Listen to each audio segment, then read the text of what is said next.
pwede ba kita makausap? Gusto ko lang magpasalamat sa'yo.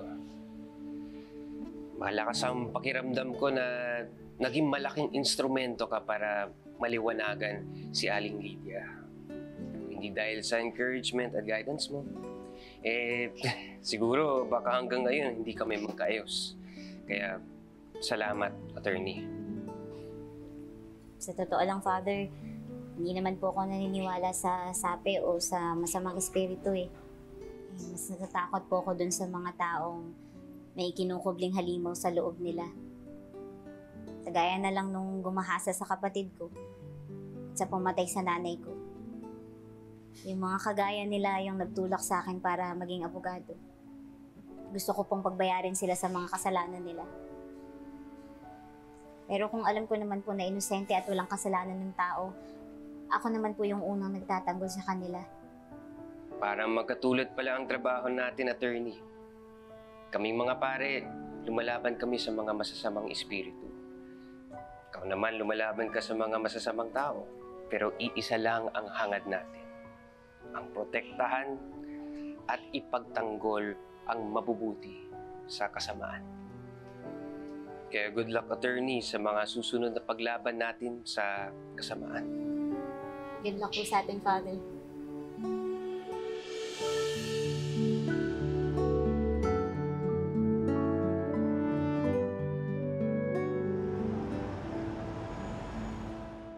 Sorry po. Nagsinungaling po ako sa inyo. Nasabi po sa akin ng doktor noon na kailangan po magpa-test ni Dina dahil mukha po may malubhang sakit siya, pero hindi po ako nakinig. Hindi po ako naniwala. Humanap po ako ng ibang solusyon hanggang sa natuluyan na po si Dina. Naghanap po ako ng ibang mananagot para makakuha po ako ng danyos perwisyo sa nangyari sa anak ko. Nagamit ko po yung kaso at yung kamatayan ng anak ko para lang po makakuha ko ng pera para po sa akin at para po sa magiging kapatid po niya. Masama-sama ako pong tao. Masama-sama akong tao. Lydia, kung minsan madali talaga makagawa ng masama ang isang taong walang laman na sigura. Pero sa susunod, dapat maging mapanuri ka. Dahil minsan, dahil sa emosyon at dahil sa hirap, mabilis tayong mabulag, makagawa ng masamang desisyon o maling desisyon. Makakatulong din po kung ibabangga niyo yung paniniwala niyo sa ebidensya. Maari naman po kayong lumapit na agad sa otoridad eh. Minsan po kasi talagang nalilin lang at nabubulag po tayo sa katotohanan dahil kumakapit na tayo sa patali. Sana po noon nagawa ko na yung mga kailangan para hindi na namatay yung anak ko. Mga attorney, sa tingin niyo po ba mapapatawad pa ako ng Diyos na nagawa ko? Sa tingin niyo po ba makikita pa kami hindi na sa langit?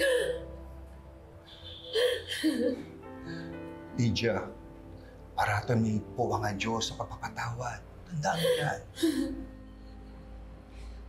Oo nga po, Ma'am Lydia. Hindi ka niya itataboy dahil sa pagkukulang mo sa kanya. Nandyan siya sa gitna ng kahinaan mo para bigyan ka ng lakas para makapagsimula ka ulit. Pero dami-dami ko pong kasalanan sa Diyos. Lydia, sino ba ang hindi makasalanan?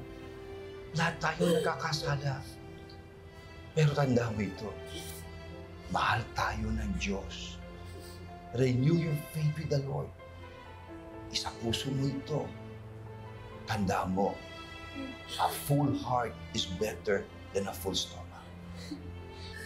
At huwag mong isipin na hindi na kayo magkikita ng anak mo ulit. Because what we have is a forgiving and not a cruel God. Pabayaan mo, Lydia. Bukas pupunta ako sa CSWD. Pipilito kong ihanap ka ng trabaho. This is for your future. At sa pinagbubuntis mo. Maraming salamat po sa inyo.